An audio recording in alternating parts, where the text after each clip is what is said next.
Bienvenue à toi sur Ciel, mon graphiste, le podcast qui aide les entrepreneurs à comprendre les rouages et autres subtilités réjouissantes de la communication visuelle. Moi, c'est Margot, graphiste illustratrice indépendante, engagée pour une communication raisonnée et authentique. Mon but, t'aider à être plus autonome dans ta communication et la rendre plus qualitative grâce à des conseils simples et faciles à mettre en pratique. Bonne écoute!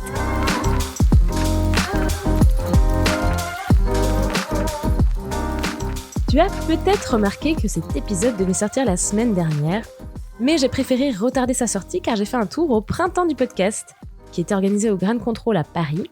Donc ça m'a permis de faire la rencontre d'autres podcasteurs, ce qui est plutôt sympa, mais j'ai eu moins de temps pour préparer l'épisode, d'où cette sortie aujourd'hui afin de faire les choses plus tranquillement. Donc si tu te languissais de sa sortie, eh bien le voilà, et on va parler d'un sujet super important en plus, le choix d'un ou d'une graphiste. Plus concrètement, je vais partager avec toi des critères qui me semblent importants pour t'aider à trouver la bonne personne pour t'accompagner dans ton projet. Quels éléments sont à prendre en compte pour toi? Ce qui peut être important de demander au graphiste lors d'un premier rendez-vous. Bref, l'objectif c'est de poser les bases d'une recherche pertinente et donc d'une future collaboration heureuse et réussie. Où et comment trouver un graphiste freelance?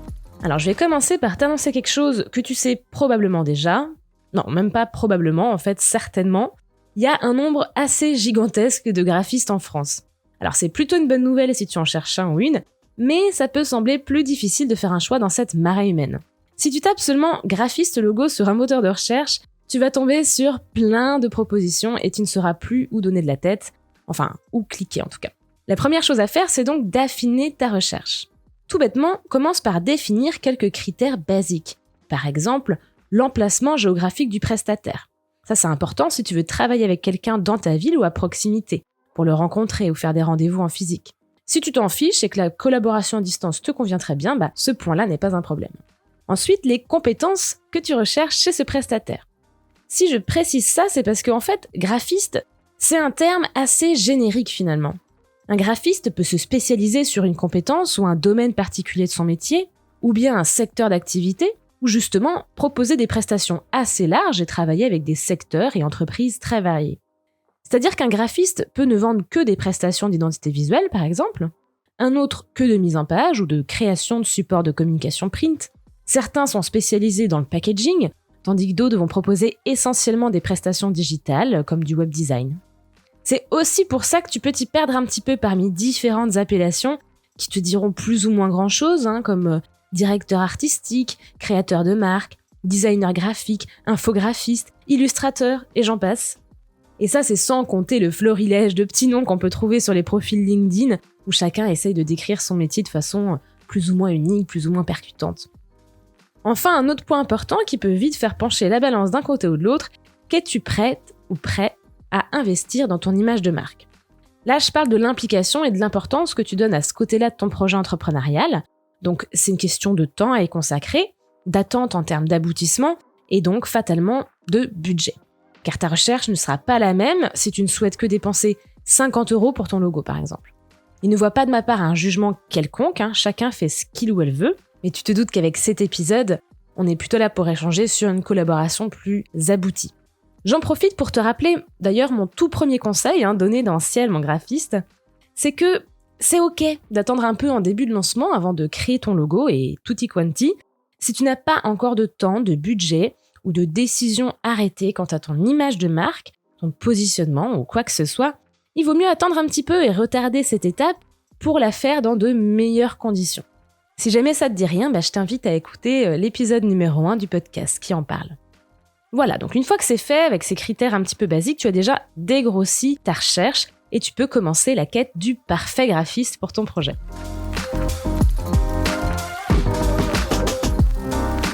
Donc si tu fais une recherche sur le web, maintenant tu as quelques mots-clés à pouvoir additionner pour obtenir des résultats plus pertinents.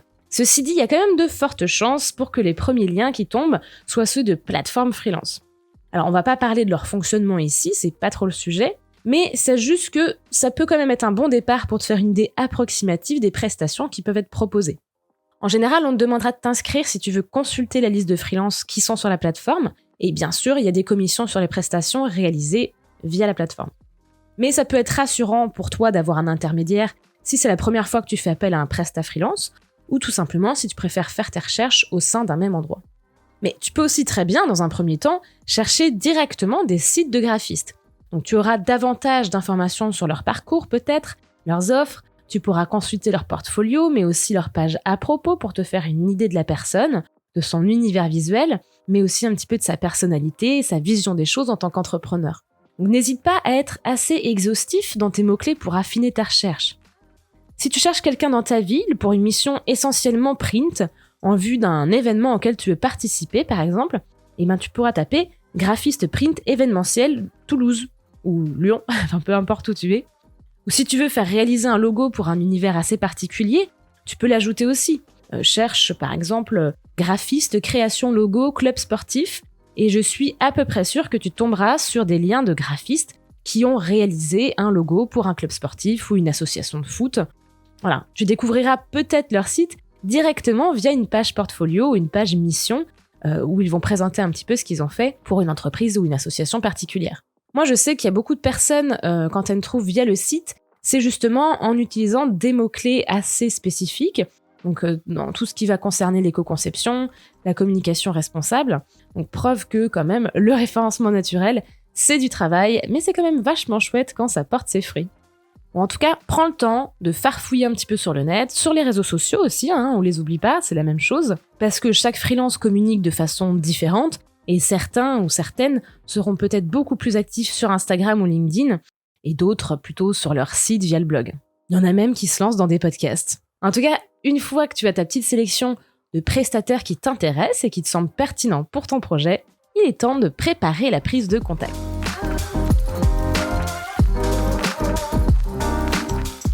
Pourquoi est-ce nécessaire de préparer ce premier rendez-vous ? Alors tout simplement, c'est pour gagner du temps et contacter uniquement les personnes qui t'intéressent vraiment. Puis aussi pour être sûr de faire un échange pertinent et utile. Donc une fois la prise de contact effectuée et que le rendez-vous en tout cas de rencontre, de découverte est fixé, la première chose à faire, ça va être de lister les questions et les points importants à aborder avec le ou la graphiste. Parce que là encore, il faut que tu précises tes attentes. Tes attentes en termes de prestations d'abord. Donc là, on reprend un petit peu ce qu'on disait juste avant. Donc, est-ce que tu recherches quelqu'un à distance ou basé proche de chez toi ? Parce qu'un graphiste peut aussi être basé dans ta ville, mais pour autant ne travailler que de son bureau et pas se déplacer chez le client. Donc ça, c'est quelque chose que tu peux lui demander. Ensuite, est-ce que ton projet va nécessiter plusieurs compétences ? Par exemple, si tu souhaites passer par la même personne pour réaliser ton identité visuelle, mais aussi la création de supports de communication et peut-être un site vitrine assez simple. Il est possible de trouver certains graphistes qui sont capables de prendre en charge l'ensemble de ces prestations, ou pas. À toi de voir ce que tu préfères. En fait, il va suffire de lui demander jusqu'où il ou elle peut t'accompagner. Puis il va aussi t'aiguiller vers d'autres prestataires, par exemple un rédacteur, s'il voit qu'il y a beaucoup de fiches produits, par exemple, à implémenter sur ton site, ou un développeur, si justement tu veux un site vraiment sur mesure avec beaucoup de fonctionnalités, ou encore un community manager. Bref, en fonction de ce que tu lui demandes, il peut aussi un petit peu t'aiguiller et te conseiller. Et ça arrive souvent parce qu'il y a certaines personnes qui connaissent pas très bien tous ces métiers et qui peuvent parfois les confondre un petit peu entre eux. Il faut aussi vérifier que la patte du graphiste correspond à ce que tu attends, à ce que tu aimes, que son univers te plaise. Donc pour ça, tu peux aller faire un tour sur son portfolio évidemment. Regarde l'univers ou l'ambiance qu'il a voulu aussi pour son site ou ses réseaux sociaux. Parce que, petite précision sur les portfolios, ce que tu vois ne se limite bien souvent pas à ce que le graphiste peut réaliser. Déjà parce qu'il choisit pas toujours ses missions ou les contraintes d'un projet qu'il va réaliser. Il se peut aussi qu'il fasse une sélection des projets qu'il va publier en ligne, que ce soit par confidentialité, par choix, ou tout simplement, je sais pas, même un petit retard dans la mise à jour de sa page internet. De la même façon, c'est pas parce que un graphiste n'est pas spécialisé dans un type de projet ou de secteur similaire au tien, qu'il ne va pas pour autant être intéressé pour t'accompagner, ou en tout cas parfaitement compétent pour le faire. Si son travail te plaît, en fait, dans tous les cas, ça peut être des questions que tu lui poseras lors d'un premier rendez-vous. Mais ne te freine pas si tu ne vois pas des choses qui soient extrêmement similaires à ton projet. Moi, par exemple, j'ai un client, donc on fait un premier rendez-vous, il était très intéressé pour travailler avec moi, le feeling passait très bien, mais à un moment donné, j'ai l'impression qu'il panique un peu, il me dit « mais en fait, Vous pensez que c'est bon pour réaliser notre projet parce que vous n'avez pas du tout encore travaillé dans ce secteur-là. Et du coup, je dis, oui, il n'y a pas de souci. En fait, je l'ai rassuré directement en lui disant que j'avais pas besoin d'avoir déjà travaillé pour un secteur identique au sien pour savoir que je pourrais lui proposer quelque chose de super chouette. Parce que le projet m'intéressait, puis je sentais que j'avais bien compris leur intention, l'ambition et les valeurs du projet, et que de toute façon, si c'était trop éloigné de moi ou de ce que je sais faire, je leur ai dit non, tout simplement. Je leur ai dit peut-être qu'une autre personne pourra davantage vous accompagner sur ce projet. Et au final, on a fait une super mission ensemble. Et le dernier point sur lequel porter ton attention, justement, ça va être cette sensibilité ou une vision et des valeurs communes avec toi et ton projet. Donc là, c'est davantage une question de facteur humain et aussi quelque part de positionnement en tant qu'entrepreneur. C'est pas pour rien que les pages à propos d'un site internet sont souvent les plus consultées, c'est parce qu'on veut savoir avec qui on va travailler. Mais reste à voir les critères qui sont le plus importants pour toi au niveau d'une collaboration professionnelle. Quelles choses vont permettre de créer un lien de confiance, te rassurer pour entamer une collaboration et déléguer une partie de ton projet à quelqu'un d'autre? Pour ça, n'hésite pas à décortiquer un petit peu la façon dont la personne parle de ses offres, se présente, mais aussi peut-être même les contenus qu'elle peut partager. Est-ce que cette personne est très pragmatique ou pédagogue ou que sais-je? Là encore, c'est vraiment très subjectif, mais en tout cas, c'est nécessaire de mettre un petit peu des mots sur tout ça, sur tes attentes, ou même tout simplement juste d'écouter ton intuition, si tu le sens bien. Voilà, écoute, go. Si t'as un bon pressentiment, si t'as un bon feeling pour un prestataire, contacte-le en fait. Parce que si on peut trouver 100 graphistes très différents, c'est pareil de l'autre côté, je te rassure. Chaque client est différent, son projet aussi, sa façon de voir les choses, de collaborer, les contraintes ou les spécificités de sa demande aussi. Et si on veut faire une belle mission, le mieux c'est de vraiment faire en sorte que tout ça, ça matche bien. C'est pour ça que préparer à l'avance quelques questions de choses qu'on aimerait demander ou vérifier avec la personne, ça permet de rien oublier une fois qu'on est au téléphone ensemble. Fais-toi une petite liste de questions dans un petit coin, et puis surtout aussi, reliste un petit peu tous tes besoins et tes attentes pour être sûr de les aborder et de donner toutes les informations au graphiste, même s'il te posera des questions. En tout cas, c'est posé, c'est dans un coin et t'es sûr de rien oublier. Donc, une fois que tu as cette petite liste, c'est parfait, on peut passer au rendez-vous. La première chose qui m'est venue à l'esprit pour cette partie, c'est te dire de ne pas t'y prendre à la dernière minute. Et finalement, c'est marrant parce que ça vaut, ce conseil-là, il vaut parfaitement pour les 2 premières étapes. Mais je pense que j'y ai pensé à ce moment-là parce que moi, tout simplement, les phases de recherche, j'y assiste pas. Moi, souvent, c'est au moment du premier rendez-vous que j'ai la surprise ou non de découvrir les délais qu'on peut m'accorder pour une mission. Et donc, parfois, de découvrir qu'on me demande quelque chose pour la semaine prochaine. Ah, j'aimerais exagérer un petit peu, mais franchement, dans les cas où c'est de la dernière minute, c'est souvent vraiment la dernière minute. Donc sache qu'il vaut mieux s'y prendre à l'avance, quitte à indiquer à la personne que tu es en phase de réflexion et que tu ne seras pas prêt ou prête à commencer effectivement la collaboration avant telle date, par exemple. Mais ce qui est sûr, c'est que prévoir un délai confortable, ça va te permettre de démarrer la mission, si mission il y a, dans les meilleures conditions, et pour toi et pour le graphiste. Parce qu'il faut bien prendre en compte plusieurs choses. D'abord, et là je parle d'expérience, les gens sous-estiment très souvent le temps nécessaire pour réaliser une prestation. Parce qu'il faut comprendre que cette durée, elle va inclure les premiers échanges, l'envoi et la validation du devis, le règlement de la compte qui permet de bloquer le début du travail avec le graphiste, puis la réalisation et les allers-retours entre vous, jusqu'à finalisation et livraison. Et ça, c'est en croisant les doigts pour que cette personne soit disponible de suite pour travailler avec toi. Alors que bien souvent, le graphiste que tu contactes, il est déjà en train de travailler sur une mission quand vous faites ce premier rendez-vous pour discuter. Peut-être même qu'il est déjà booké sur d'autres missions futures. Il est possible qu'il te dise qu'il est partant pour travailler avec toi, mais qu'il peut te proposer en début de collaboration à partir d'une date qui peut te convenir ou non. Enfin, si le délai que tu demandes de tenir est vraiment trop court, il peut carrément te refuser la mission, car il ne pourra pas la réaliser dans des conditions agréables en fait. Moi personnellement, je sais que j'ai plus tendance à refuser des missions un petit peu urgentes pour des clients avec qui je n'ai jamais travaillé, parce que c'est un peu l'incertitude en fait. Je sais pas comment cette personne fonctionne, est-ce qu'elle est réactive, est-ce qu'elle va être disponible pour me répondre rapidement, et du coup me permettre de tenir les délais qu'elle me demande. Alors que quand il s'agit d'un client régulier, j'y vais avec davantage de confiance parce qu'on a l'habitude de travailler ensemble, et du coup des délais courts posent moins de problèmes. Première chose à retenir, n'attends pas et prévois un temps d'avance. Maintenant, on peut passer au rendez-vous en lui-même. Donc qu'il soit en physique, en visio ou par téléphone, en fait, c'est tout simplement déjà l'occasion de faire connaissance. Donc tu vas parler de ton projet, de tes attentes, lui dire un petit peu où tu en es dans le lancement ou le développement de ton activité, par exemple. Et de son côté, le graphiste, il va te poser aussi des questions pour préciser ce qu'il a besoin de savoir. C'est aussi le moment de voir si le projet lui plaît, lui parle, s'il comprend tes objectifs, tes intentions. Tu vas vite te rendre compte s'il y a un bon feeling ou pas, et là, évidemment, ça, c'est toi et toi. J'ai pas vraiment de conseils à te donner à ce niveau-là. Mais tu pourras en fait confirmer ou infirmer les premières impressions que tu as eues à la découverte de son site ou de son profil. Est-ce que cette personne prend son temps? Est-ce qu'elle t'aide à exprimer clairement tes idées? Ou est-ce qu'elle va justement à l'essentiel et est très synthétique? Là, ça dépend encore de ce que tu attends de sa part, en fait. Qu'est-ce qui va te mettre à l'aise? Mais en tout cas, un graphiste doit comprendre ton besoin et t'aider à le verbaliser si justement t'es un peu perdu ou si tu as du mal à l'exprimer de façon claire. Que ça fait partie du jeu. En tant que prestataire, il doit te rassurer, te mettre à l'aise et te guider un minimum dans le processus de réflexion. Mais même si on fait de notre mieux pour reformuler, pour détailler, pour préciser nos propos et nos réponses, ça permet pas toujours, des fois on peut quand même oublier certaines choses, ou on fait un petit quiproquo, il y a quiproquo entre les deux personnes, on reste deux personnes qui ne se connaissent pas spécialement, donc surtout, n'hésite pas à poser des questions, même si elles te semblent bêtes ou futiles.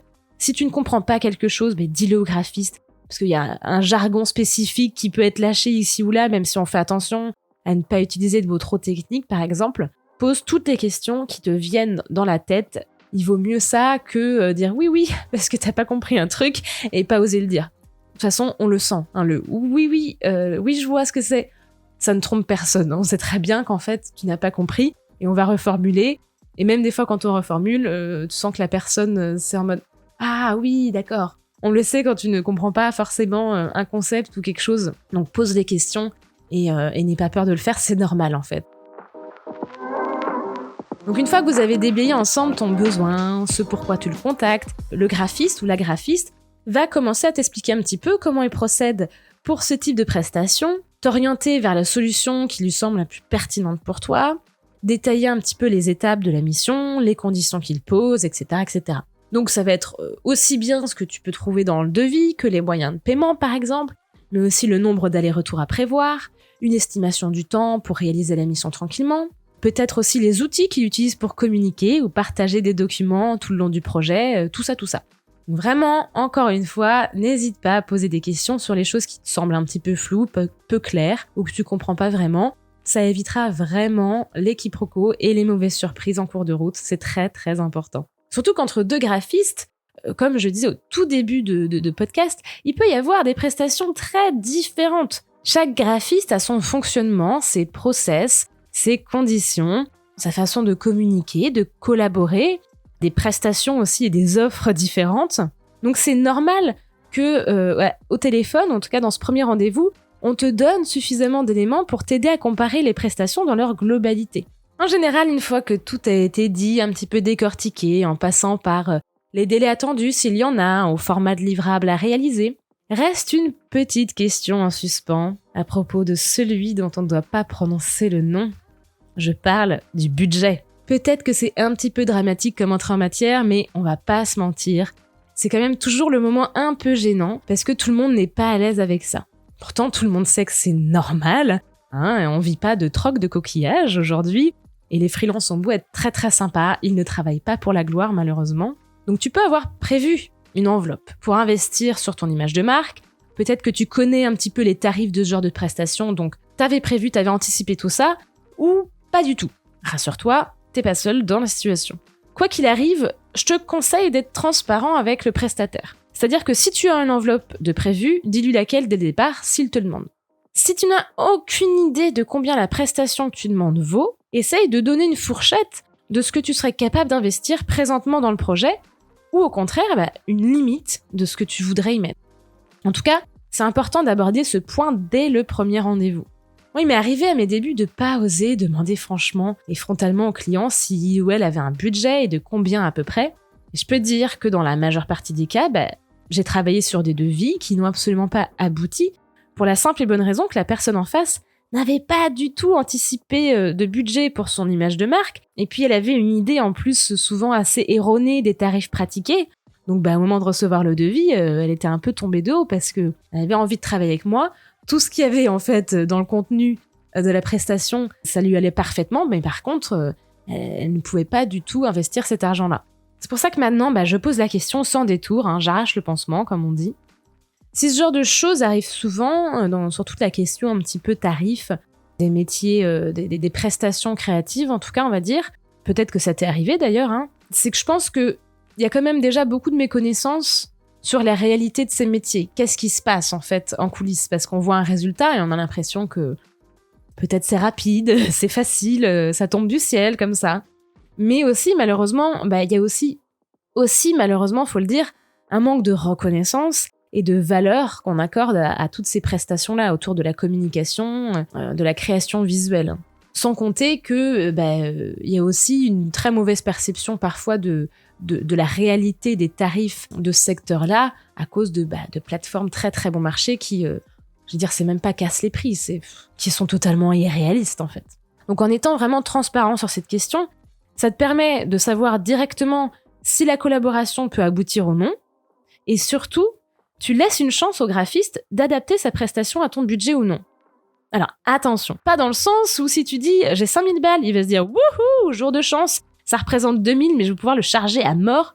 Non, je t'assure, c'est clairement pas dans son intérêt. C'est plutôt dans l'autre sens, en fait, que ça marche. Si tu as un budget serré, qui ne permet pas d'intégrer toute ta demande, le graphiste peut voir avec toi comment prioriser les éléments à réaliser, par exemple, en intégrant le plus important et en laissant de côté, pour le moment, ce que tu ne peux pas faire si ton budget est un peu trop juste.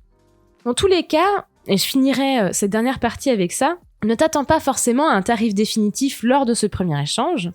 Déjà parce que peu de graphistes ont des offres packagées à un prix unique ou pour toutes leurs prestations. Ça peut être le cas pour une offre phare, moi comme ce que je fais avec mon pack identité visuelle par exemple. Et là encore, il n'est pas rare de partir de cette offre-là, mais en fait de faire du sur-mesure en ajoutant tel ou tel livrable ou en supprimant un par exemple. Donc en fait, chaque projet, chaque demande est très très différente. En tant que graphiste, on va adapter le tarif pour qu'il soit juste, en termes de complexité, de volume de travail, de temps nécessaire, ou bien telle ou telle spécificité demandée. Au mieux, on peut donner une fourchette de prix, mais personnellement, moi, quand je suis pas sûre, j'évite de le faire, et je préfère étudier tranquillement tout ça après le rendez-vous, et estimer le volume de travail de façon détaillée quand je rédige le devis. Je vais pas aller plus loin sur toutes ces questions tarifs, devis, parce que je pense que j'essaierai de faire un sujet là-dessus, ça pourrait être intéressant. En tout cas, déjà, tu as une petite idée des points importants à aborder avec une personne, un prestataire quand tu le contactes. L'important, c'est ça, c'est d'essayer de parler un petit peu de tout le projet, des attentes, de tes objectifs, d'écouter ce qu'il peut te proposer, ce qu'il peut te conseiller aussi, parce qu'il y a une grosse partie de conseils, et c'est pas seulement de l'exécution, pas du tout. Comprendre aussi comment il ou elle travaille pour essayer de déterminer si votre collaboration pourra bien se passer. Et si c'est le cas, tu peux demander du coup un devis détaillé qui pourra peut-être découler sur une première collaboration.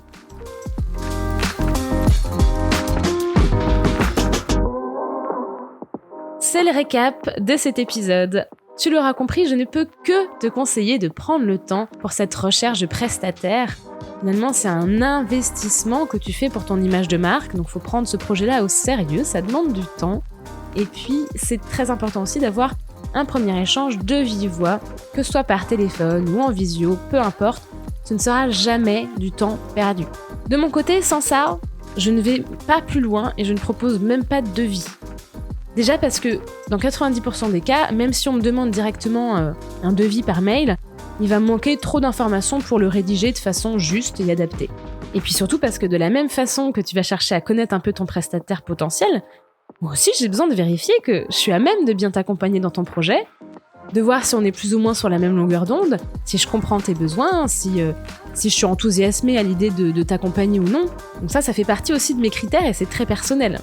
Mais il m'est déjà arrivé de pas donner suite à des prises de contact parce que la personne ne se rendait pas disponible pour cet appel de rencontre. Donc au-delà de m'empêcher d'obtenir les informations dont j'ai besoin pour aller plus loin, ça m'envoie aussi un mauvais signal, celui que la personne ne se sent peut-être pas vraiment impliqué dans cette partie de son projet ou se rendra peu disponible lors de la mission. Or, c'est une collaboration qui vraiment va dans les deux sens.